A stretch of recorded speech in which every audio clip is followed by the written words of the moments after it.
Hey guys, welcome to Inspire Chemistry. In this particular video, I will discuss one very important topic that is related to JNCSR MSc and Integrated PhD Written Test 2024. तो JNCSR का written test for MSc and integrated PhD 2024 के लिए conduct किया जा रहा है। कुछ students integrated PhD and MSc program के लिए डायरेक्ट इंटरव्यू के लिए शॉर्टलिस्ट हुआ है जैम रैंक के बेसिस पे, एंड बहुत सारा स्टूडेंट्स सिलेक्शन हुआ है रिटर्न टेस्ट के लिए, देन रिटर्न टेस्ट के थ्रू फाइनल सिलेक्शन होगा इंटरव्यू के लिए, देन फाइनल एडमिशन के लिए सिलेक्शन होगा। तो ये एक इंपॉर्टेंट थिंग है। तो 28 ऑफ अप्रैल ये केमिस्ट्री स्टूडेंट्स के लिए एंट्रेंस एग्जाम है, इंटीग्रेटेड पीएचडी एंड एमएससी। बहुत सारा स्टूडेंट का ये कमेंट है कि MSc and integrated PhD both program के लिए हमने अप्लाई किया था, लेकिन एंट्रेंस एग्जाम एक ही डेट में है, तो कैसे हम दोनों एग्जाम एक साथ दे सकते हैं? अगर तुमने दोनों पर्टिकुलर कोर्स के लिए अप्लाई किया था तो एक ही एग्जाम होगा आई थिंक, एंड एक ही एग्जाम के थ्रू दोनों पर्टिकुलर कोर्स के लिए दोनों मतलब शॉर्ट लिस्टिंग लिस्ट आएगा तुम्हारा मार्क्स के बेसिस पे। मे बी तुम एमएससी के लिए सपोज शॉर्टलिस्ट हो गया, इंडिकेटेड के लिए नहीं हुआ, या फिर इंडिकेटेड के लिए हुआ तो एमएससी के लिए नहीं हुआ, हो सकता है। ठीक है, तो अच्छे से प्रिपरेशन स्टार्ट कर दो ये पर्टिकुलर एग्जाम के लिए। तो एग्जाम का कुछ इंपॉर्टेंट डिटेल्स है। पहले लास्ट जो एग्जाम हुआ था 2019 में, हमने जब एडमिशन लिया था उस टाइम पे एग्जाम जेएनसीएसआर में हुआ था। 2019 में एक ही दिन में जेएनसीएसआर का रिटन टेस्ट हुआ था, रिजल्ट आ गया था, इंटरव्यू का शॉर्टलिस्ट आ गया था, देन इंटरव्यू हुआ था। ठीक है, तो जेएनसीएसआर में जाके इंटरव्यू एंड रिटन एग्जाम देना पड़ा। इस साल ऑनलाइन मोड में एंट्रेंस एग्जाम होगा, लेकिन इंटरव्यू में भी ऑफलाइन मोड में होगा। ठीक है, तो अभी वो क्लैरिफाई किया जाएगा मेल के थ्रू, फाइनल इंटरव्यू का जो शेड्यूल वगैरह सब कुछ। तो ये सारी इंपॉर्टेंट थिंग्स है।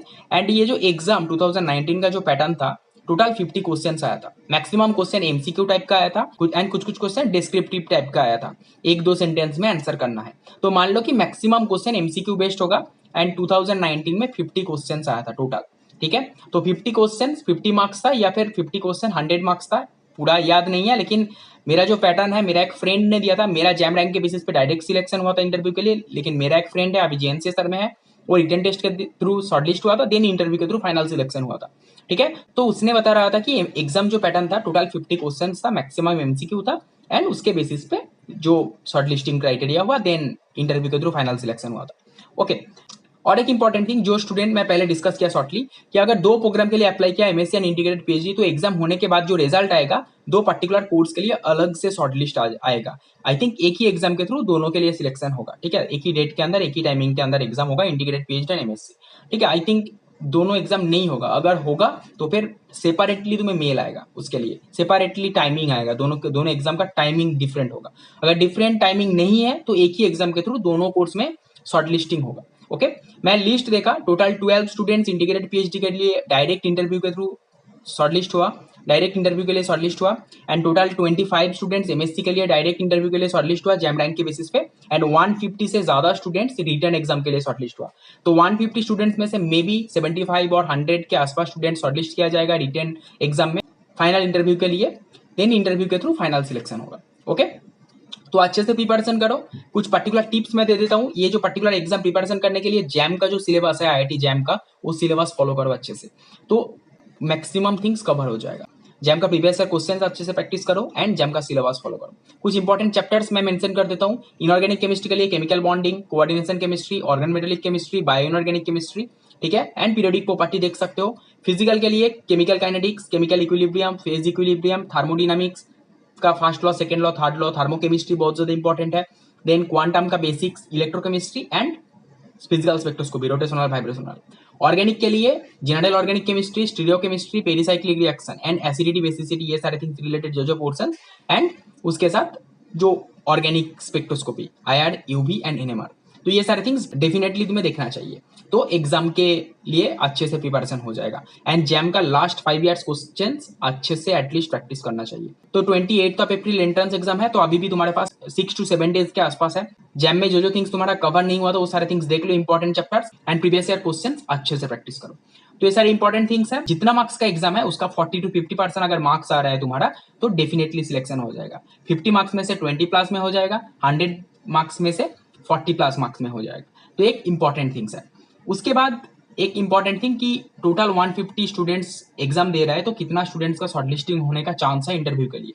तो मान लो अराउंड 50%, 75 to 100 स्टूडेंट्स को शॉर्टलिस्ट किया जाएगा मे बी, देन वहां से 15 to 20 स्टूडेंट्स को मे बी एमएससी और इंटीग्रेटेड पीएचडी प्रोग्राम के लिए सिलेक्शन किया जाएगा। पिछले साल एमएससी स्टूडेंट्स को बहुत ज्यादा स्टूडेंट्स को शॉर्टलिस्ट किया गया था, हमारे टाइम पे 5 to 7 स्टूडेंट्स था। पिछले साल आई थिंक 10 to 12 या फिर 15 से ज्यादा स्टूडेंट्स को शॉर्ट लिस्ट किया गया था एमएससी प्रोग्राम के लिए। तो मे बी हो सकता है, तो अच्छे से एग्जाम दो। एंड नेगेटिव मार्किंग है कि नहीं ये सारे थिंग्स मेंशन किया जाएगा तुम्हें। मुझे ये सारे थिंग्स का आइडिया नहीं है। एंड कैलकुलेटर प्रोवाइड किया जाएगा कि नहीं ये भी मेंशन नहीं है। अगर मेंशन किया जेएनसीएसआर में ऑनलाइन रिटन टेस्ट होगा तो तुम साइंटिफिक कैलकुलेटर यूज कर सकते हो। और एक इंपॉर्टेंट थिंग, मोबाइल में एग्जाम दे सकते हो, लेकिन मैं ये सजेस्ट करूंगा अगर तुम्हारे पास डेस्कटॉप और लैपटॉप है तो डेफिनेटली उसके थ्रू एग्जाम दो। इंटरनेट कनेक्शन स्ट्रांग होना चाहिए। अदरवाइज और एक इंपॉर्टेंट सजेशन, कोई भी आसपास अगर कंप्यूटर सेंटर है तो जितना टाइम के लिए एग्जाम है 2 आवर्स 3 आवर्स 1 आवर्स, उस टाइम के लिए एक रेंट पे ले लो, एक डेस्कटॉप, एक वेबकैम एंड एक पर्टिकुलर रूम, एंड उसका पैसा पेमेंट कर दो एंड अच्छे से एग्जाम दो, क्योंकि वहां पर strong internet connection and laptop desktop camera सब कुछ रहेगा। एग्जाम बहुत अच्छा जाएगा। अदरवाइज मोबाइल में अगर इंटरनेट कनेक्शन का प्रॉब्लम हुआ तो प्रॉब्लम हो सकता है, लेकिन मोबाइल के थ्रू तुम दे सकते हो, कोई प्रॉब्लम नहीं है। और फाइनल कुछ इंपॉर्टेंट टिप्स, 2019 में मेरा जो फ्रेंड एग्जाम दिया था उसका कुछ क्वेश्चंस मतलब याद था, एक पेपर में लिख के रखा था। First one is area of triangle से क्वेश्चन पूछा गया था। रॉबिन्सन रिंग एनुलेशन जो ऑर्गेनिक केमिस्ट्री का।